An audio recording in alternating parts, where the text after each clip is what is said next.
Hello, welcome to the second video I'm uploading here. Well, it doesn't really matter what order you watch them in. Just on my lunch, I'm working from home because we're in the middle of this COVID-19 pandemic. Anyway, I hope you enjoy this story. If you do, please leave a comment. If you don't, leave a comment. If you've got any questions, put them in the comments. And yeah, get this shared around as well if you do enjoy it. The whole point of me doing this is to just alleviate some of the boredom, entertain people a bit while we're all stuck inside for most of the time. So without any more babbling or further ado, I hope you enjoy A Castle for Birds. If you were to look up into the sky on a clear day, you might see something that's a little out of place, something that shouldn't quite be there. A castle floating. This is a castle for birds. Now, it hasn't always been there, no. Once this castle was firmly stuck to the ground, and in it lived a princess who was quite obsessed with keeping her land very clean. Every day she would send out her servants to scrub and wash the land. And over time, something quite strange began to happen. The princess's kingdom shrank, became smaller and smaller and smaller, the more obsessed she was with keeping it clean, until one day became so small that it disappeared. The castle floated off into the sky. Now, before it got too high up, most of the servants, all of the servants really, jumped out of the window into the sea and swam off to lands where perhaps the rulers weren't quite so obsessed with keeping things clean. But the princess stayed, and over time she became friends with the birds. She would let them nest and roost and rest in the castle so long as they kept it tidy. And she was quite happy with her new friends. But as time went on, the birds noticed something of a change within their princess. She didn't smile quite as often.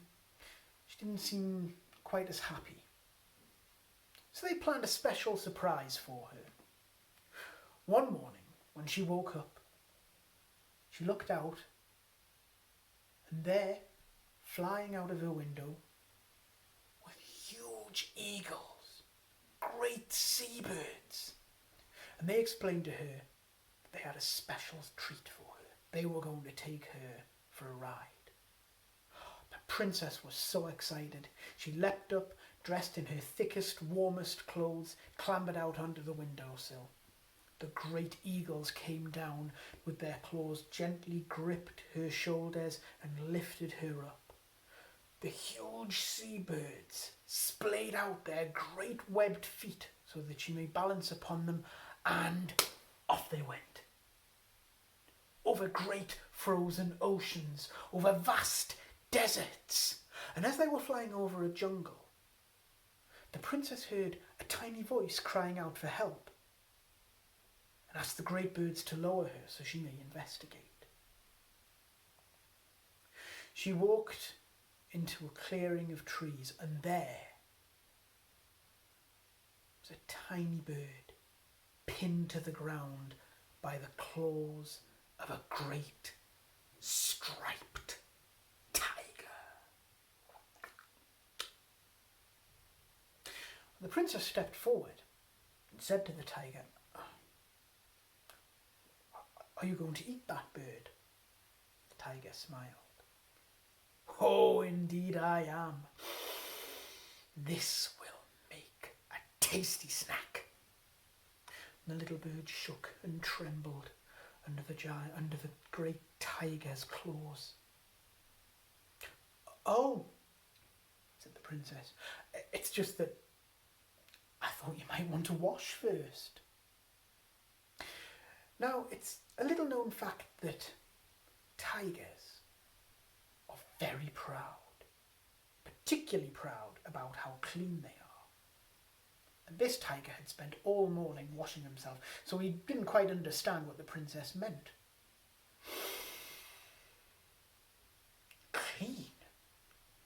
cleaner than I've ever been.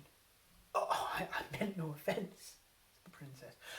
It's just those great dirty black stripes down your side. Now, another thing about tigers is that they're quite solitary. And this tiger hadn't seen another of his kind for a very, very long time. And he couldn't quite remember if he was meant to have stripes or if he hadn't cleaned himself properly. So he agreed that the princess would escort him down to the river and she could wash him while the bird hopped up onto her shoulder for safekeeping. Now, of course, the princess always carried bars of soap with her. She still liked keeping everything nice and clean. The tiger waded into the river and she followed after him and began to scrub and clean. The suds went everywhere, bar after bar of soap. Now, you might remember from the beginning what happens when you clean something a bit too much. When she was finished, the tiger splashed out of the river and looked down at himself. His once great claws